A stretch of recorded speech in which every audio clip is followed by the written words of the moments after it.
Hey y'all, Chaplain Dan here, once again out in the garage trying to destroy something. Fix something. 2005 Victory Hammer. So as you can see from all the grease and oil crap built up on here, pretty good sign that my front fork seals are blown.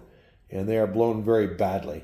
And there's a story about how that happened, but I'm not going to tell you right now because the point of this is how do we get the front axle off of a Victory Hammer. And I'm not going to actually replace the fork seals. I'm going to let somebody else do that, but I'm going to take it apart. So here's where we're at right now, okay? We've got the brakes off, and the brakes are really simple. They're just 2 bolts holding either one of them on. I've just, pulled the whole caliper off, and I've just set it up back there, okay? Same on both sides. 2 bolts, and just pull it off and set it off to the side, okay? Then you loosen up these 4 right here. You don't have to pull them all the way out. They just need to be loose. Mine are completely loose. And then the big question is, well, how do I get this off? Because that's a gigantic Allen head, and I don't want to go spend 20 bucks on an Allen wrench at the hardware store. Well, here's the catch. Because I'm a professional cheapskate, I've got a better way to do it, and that's what I want to show you today.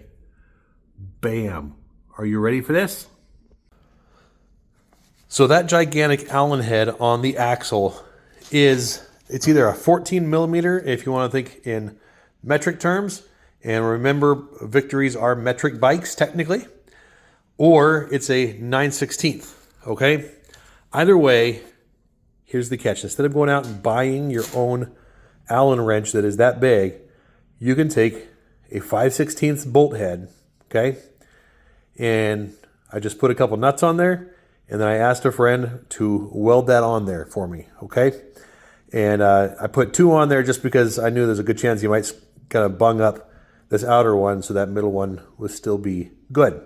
Okay, so we're going to try this out and see how well it works to shove this bolt head into the hole on the end of the axle and then put a wrench on it. So I got my janky made up tools here, and I'm just going to set that on this side, and I'm going to set the other one into the other side.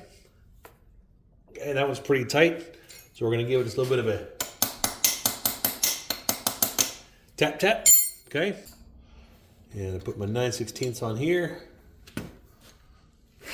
Now, of course, your wheel's going to want to fight against you a bit.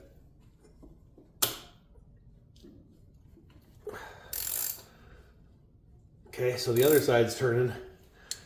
This side's not really wanting to turn, but not too surprising. There we go. Okay.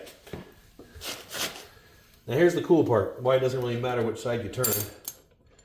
Because, put it over here real quick.